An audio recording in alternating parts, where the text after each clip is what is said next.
আগরতলা পুর নিগমের একাধিক জনমুখী প্রকল্পের উদ্বোধন করলেন মুখ্যমন্ত্রী অধ্যাপক ডক্টর মানিক সাহা। অনুষ্ঠানে তিনি স্পষ্ট বার্তা দেন, শুধু শহর নয়, এডিসি এলাকাতেও দলগতভাবে মানুষের স্বার্থকে অগ্রাধিকার দিয়ে উন্নয়নের কাজ করতে হবে। একই সঙ্গে পরিচ্ছন্ন শহর গড়ে তুলতে একাধিক নতুন উদ্যোগেরও সূচনা করেন মুখ্যমন্ত্রী। দেখুন বিস্তারিত প্রতিবেদনে।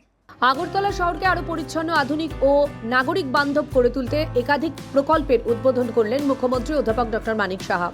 বৃহস্পতিবার স্বামী বিবেকানন্দ ময়দানে আয়োজিত অনুষ্ঠানে তিনি সবুজ সেনা প্রকল্প, আমার Agartala app, Chandinamura transfer station এবং অটো হুপার পরিষেবার শুভ সূচনা করেন। অনুষ্ঠানে উপস্থিত ছিলেন আগরতলার মেয়র তথা বিধায়ক দীপক মজুমদার, ডেপুটি মেয়র মনিকা দাস দত্ত, আগরতলা পুর নিগমের কমিশনার সাজু ওয়াহিদ, নগর উন্নয়ন দপ্তরের অধিকর্তা তপন মজুমদার সহ অন্যান্য বিশিষ্ট ব্যক্তিত্বরা। বক্তব্য রাখতে গিয়ে মুখ্যমন্ত্রী বলেন, রাজ্যে বর্তমানে 21টি নগর সংস্থা রয়েছে এবং উন্নয়নকে কেন্দ্র করে তাদের মধ্যে ইতিবাচক প্রতিযোগিতা তৈরি হয়েছে। তিনি বলেন, জনতার স্বার্থকে সর্বোচ্চ গুরুত্ব দিয়ে টিম হিসেবে কাজ করতে হবে।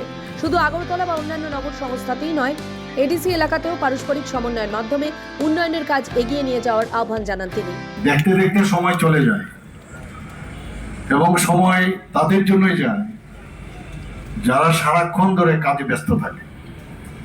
যারা কাজে ব্যস্ত থাকে না, আমরা দেখি অনেক সময় বিরোধীদের মাঝে মাঝে, কারণ কাজ কম, কাজ যেহেতু কম, তো কোথায় কি একটা সুযোগ পাওয়া যায় কিনা সেটার দিকে তাকিয়ে থাকে। আর আমাদের এদের সময় শেষ হয় না, আর আমরা কাজ করতে করতে সময় শেষ হয়ে যায়।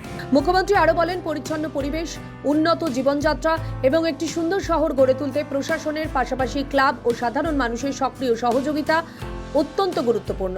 অনুষ্ঠানে শেষে মুখ্যমন্ত্রী অন্যান্য অতিথিরা 51টি 3 চাকার বর্জ্য সংগ্রহকারী গাড়ির ফ্ল্যাগ অফ করেন। এই যানগুলি শহরের বিভিন্ন ওয়ার্ডে বাড়ি বাড়ি থেকে আবর্জনা সংগ্রহের কাজে ব্যবহার করা হবে। স্টার্ট তো হলো, কিন্তু স্টার্টের পরে তার অবস্থানটা কি সেটা দেখা দরকার। এবং এর মধ্যেও কিন্তু একটা আনন্দ আছে, কোথাও দেখা গেল যে কোনো খামতি আছে কিনা। এটা আমাদের হিউম্যান বিইং এর একটা ক্যারেক্টার, যে হয়ে যাওয়ার পর বা কোনো কিছু শুরু হলো, শুরুর শেষ পর্যন্ত এন্ড টু এন্ড যেটাকে বলে, হ্যান্ড টু হ্যান্ড সবকিছু যেন সেইভাবে চলে, প্রথম দিন থেকে শেষ পর্যন্ত। আরো সেটাকে আরো সম্পৃক্ত কিভাবে করা যায় তার জন্য চেষ্টা করা উচিত আমাদের সরকার, কিন্তু আমরা সেইভাবে এখন কাজ করছি। নাগরিক পরিষেবা আরো উন্নত করা এবং পরিচ্ছন্ন শহর গড়ে তোলার লক্ষ্যে এই উদ্যোগগুলি গুরুত্বপূর্ণ ভূমিকা নেবে বলেই আশা প্রশাসনের।